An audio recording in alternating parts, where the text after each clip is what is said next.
యేసుక్రీస్తు నామంలో మీ అందరికీ వందనములు. ఈరోజు చాలామంది విమర్శ చేస్తున్నారు. దేవుడు నరబలిని అంగీకరించిన ఇష్టం లేని పక్షమున అబ్రహాంతో తన కుమారుడైన ఇస్సాకును బలి ఇవ్వమని ఎందుకు కోరాడు? యెఫ్తా తన కుమార్తెను బలి ఇస్తుంటే ఎందుకు మౌనం వహించాడు అని అడుగుతున్నారు. అయితే దీనికి జవాబు, ఇస్సాకు విషయమై వివరణ నేను వివరించే అవసరం లేదు. ఆదికాండం 22వ అధ్యాయం 1 నుంచి 12 వచనాలు చదివి కేవలం అబ్రహామును పరిశోధించుటకే ప్రభు అడిగినని మీరు గ్రహించగలరు. కానీ యెఫ్తా తన కుమార్తెను దహన బలి ఇస్తుంటే దేవుడు ఎందుకు చూస్తూ ఊరుకున్నాడు? ఇస్సాకు విషయంలో అడ్డుకున్నట్లు అడ్డుకోనవచ్చు కదా అనున్నదే మీ ప్రశ్న.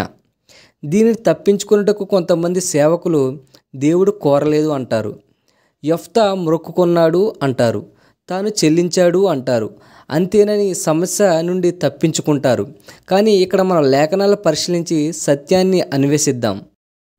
అప్పుడు యెఫ్తా యెహోవాకు మొరకొకెనెను, నీవు నా చేతికి అమ్మోనీయులను అప్పగించిన యెడల నేను అమ్మోనీయుల యొద్ద నుండి క్షేమంగా తిరిగి వచ్చినప్పుడు నన్ను ఎదుర్కొనుటకు నా ఇంటి ద్వారం నుండి బయలుదేరి వచ్చినదేదో అది యెహోవాకు ప్రతిష్టమగును, మరియు దహన బలిగా దానిని అర్పించెదను.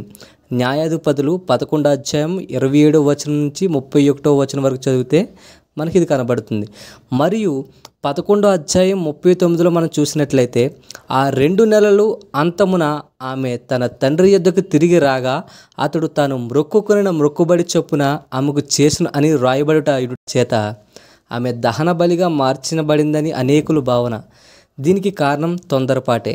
శ్రద్ధగా గమనించినప్పుడు 31వ వచనంలో, నేను అమ్మోనీయుల యొద్ద నుండి క్షేమంగా తిరిగి వచ్చినప్పుడు నన్ను ఎదుర్కొనుటకు నా ఇంటి ద్వారం నుండి బయలుదేరి వచ్చినది అదియు యెహోవాకు ప్రతిష్టమగును, మరియు దహన బలిగా దాన్ని అర్పించదనను.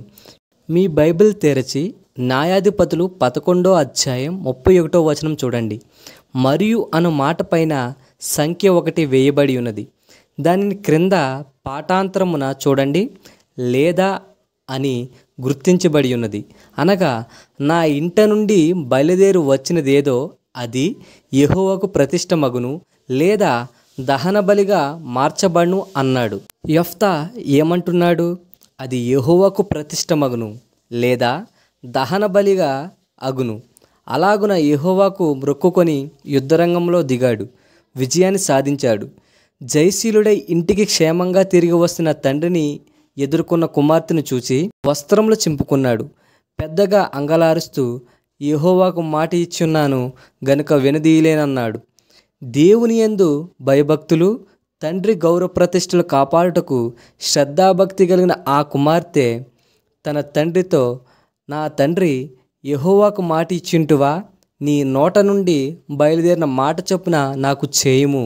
యెహోవా నీ శత్రువులైన అమ్మోనీయుల మీద పగ తీర్చుకున్నాడని అతనితో చెప్పెను. ఇది న్యాయాధిపతులు 11వ అధ్యాయం 36వ వచనంలో చూస్తాం. యెఫ్తా నోటి నుండి బయలు వెళ్ళిన మాట ఏమిటి? ద్వారం నుండి వచ్చినదేదో అది ప్రతిష్ఠితమగును, లేదా దహన బలిగా అర్పించబడని అన్నాడు. చేసిన ప్రమాణం, ఒప్పుకున్న తీర్మానంను తన కుమార్తెకు చెప్పినప్పుడు ఆమె ప్రతిష్ఠతను ఒప్పుకొన్నది. అలాగూ ఒప్పుకొనకపోయినట్లయితే దహన బలిగా ఇచ్చేవాడేమో. కానీ యెఫ్తా కుమార్తె తండ్రి మాట చొప్పున యెహోవాకు ప్రతిష్టమగుటకు ఒప్పుకున్న కారణంగా ఆమె దహన బలి మార్చబడలేదని గ్రహింపగలం. ఆమెకు బలి ఇవ్వకపోయిన ఎడల యెఫ్తా ఎందుకు అంత పెద్దగా పెట్టున ఏడవాలి అన్నది కొందరి ధర్మ సందేహం. ప్రతి వారికి బైబిల్ నందు చక్కగా సమాధానం ఉన్నది. న్యాయాధిపతులు 11వ అధ్యాయం 34వ వచనంలో, యెఫ్తా మిస్పాలోనున్న తన ఇంటికి వచ్చుచున్నప్పుడు అతని కుమార్తె తంబూరతోనూ నాట్యంతోనూ బయలుదేరి అతని ఎదుర్కొనెను. ఆమె కాగా అతనికి మగ సంతానమే గాని ఆడ సంతానమే గాని లేదు అని వ్రాయబడి ఉన్నది. అంతేకాదు అందులో ఆమె కన్యక, ఒకగానొక కుమార్తె మాత్రమే ఉంటే ఆమె యెహోవా మందిరంలో పరిచర్య చేయు నిమిత్తమై మరి ఇక ఎన్నటికీ వివాహం లేకుండానట్లు ప్రతిష్ఠిత చేయబడుచున్న కారణంగా తాను కూడా మనుష్య రీతిగా ఏ సంతానం లేని కారణంగా చేత ఏడ్చాడు, బట్టలు చింపుకున్నాడు. కానీ ఆమె కుమార్తె తన తండ్రి యెహోవాకు ప్రతిష్ఠిత ఇవ్వాలంటే నా కన్యకత్వం గురించి 2 నెలలు కొండల మీదకు పోయి నేను ప్రలాపించి వచ్చేదను, ఆ పైన నన్ను ప్రతిష్ఠించుకోమని కోరగా తండ్రి అయిన యెఫ్తా అలాగూ సెలవిచ్చి ఆ 2 నెలల్లో అంతమందు తన తండ్రి యొద్దకు తిరిగి రాగా అతడు తాను మొక్కుకున్న మొక్కుబడి చొప్పున చేసెను. అనగా ఆమె తన జీవితకాలం అంతా యెహోవా సేవకు ప్రతిష్ఠించిన కానీ దహనబలి చేయలేదు.